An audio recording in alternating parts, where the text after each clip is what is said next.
9 pertandingan tanpa meraih kemenangan satupun. Ini membuat supporter dari Persik Kediri, yakni Persikmania, banyak yang pesimis. Ya, setidaknya itulah yang saya lihat dalam beberapa sosial media, entah itu Facebook ataupun Instagram.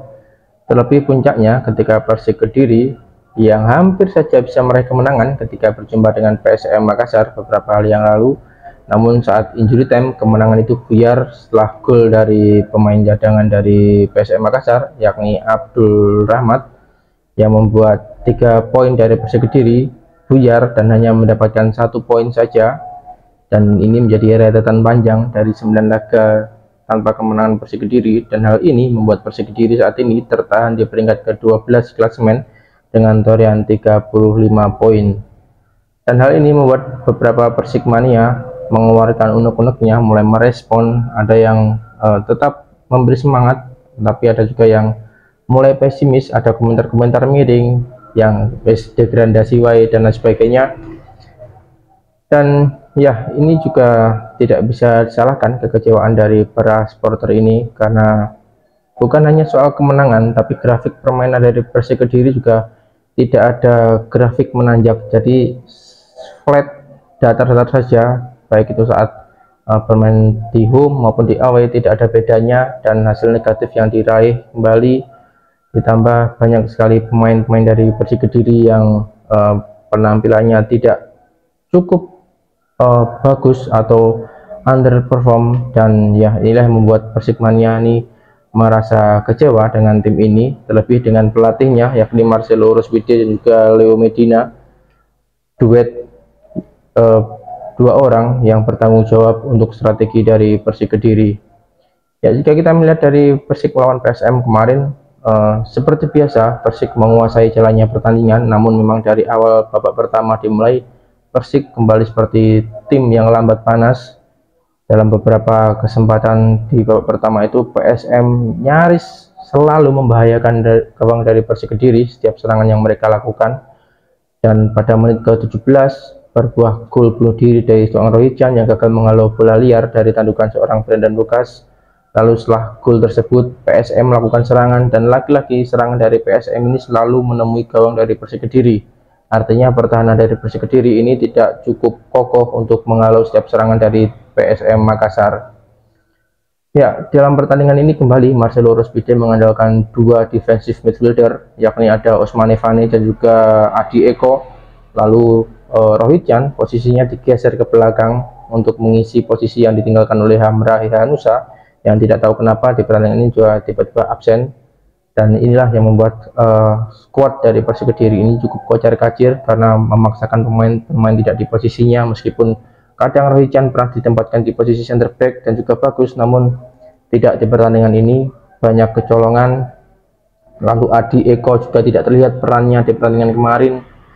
Dan Persik babak kedua pun juga menguasai pertandingan, namun kembali yang menjadi problem adalah sisi finishing dan mampu menguasai bola, namun ketika masuk ke pertahanan PSM Makassar selalu buntu. Gol dari Persik Kediri adalah gol-gol dari set piece. 2 gol Persik Kediri yang tercipta di pertandingan ini adalah hasil dari bola mati, yakni free kick dari Zevalente. Lalu gol kedua, gol yang dicetak oleh Fafa Mario Zagallo adalah bola-bola limit, berawal dari pergerakan C di sektor sayap lalu mengirimkan bola. Sempat berhasil ditepis kiper, namun bola masih berada dalam kotak kecil dan Fafa Mario Zagallo berdiri di posisi yang tepat untuk menyontek bola dan berbuah gol. Namun ya, lagi-lagi ini bukanlah gol yang dari skema rapi. Ini kalau bahasa kasarnya gol-gol dari bola nemu. Dan ya, ini harus kita akui karena memang dari 9 laga tersebut Persik Kediri di setiap matchnya hanya menghasilkan 1 gol rata-rata, dan ya, gol itu pun tidak berbuah dari striker murni, kadang dari Zevalente pemain tengah atau kadang dari pemain belakang. Adapun gol-gol dari striker adalah gol dari Kanafi ketika dengan PSPS dan juga ketika melawan Dewa, tapi itu pun juga jika dibandingkan persentasenya sangat kecil sekali gol dari Persik Kediri didapatkan melalui seorang striker. Jadi inilah menjadi sebuah problem atau menjadi sebuah PR dalam sisi penyerang atau dalam sisi striker dari Persik Kediri. Terlebih Persik Kediri saat ini hanya memiliki seorang M. Kanavi di lini depan, dan tentu seorang Kanavi seorang pasti juga sangat kesulitan menghadapi back-back tangguh dari tim-tim Liga 1 yang kebanyakan mengandalkan pemain-pemain asing semua. Dan ya, ini menjadi PR bagi Marcelo Rospide, lagi-lagi Marcelo Rospide yang harus bertanggung jawab atas semua ini. Pemain sudah berjuang sekuat tenaga mereka ditempatkan di posisi yang bukan seharusnya posisi mereka, tapi masih mencoba untuk perform. Ya, ada kesalahan dan lain sebagainya, jika itu menjadi sebuah hal yang biasa. Namun lagi-lagi Marcelo Rospide harus mengambil tanggung jawab soal ini semua. Dan ya, saat ini Persik jeda hampir 1 bulan karena baru akan bertanding lagi tanggal 11 April mendatang melawan PSIS Semarang. Dan saat ini jeda libur menjelang Idul Fitri dan juga FIFA Matchday. Semoga di jeda ini bisa dimanfaatkan Marcelo Rospide untuk kembali menata tim dan juga pemain-pemain yang cedera semoga bisa cepat pulih, sehingga ketika bermain lagi juga sudah kembali ke top performa. Dan Persik Kediri saat ini di peringkat 12 ini juga cukup rawan dengan 35 poin.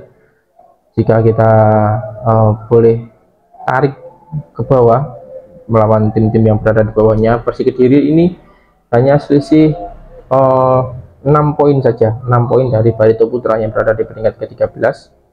Lalu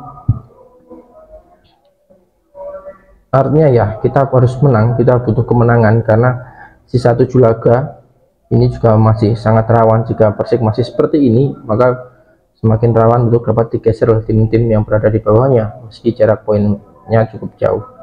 Oke teman-teman, jadi sekian untuk video kali ini. Kita sambung di video yang lainnya, dan sampai jumpa.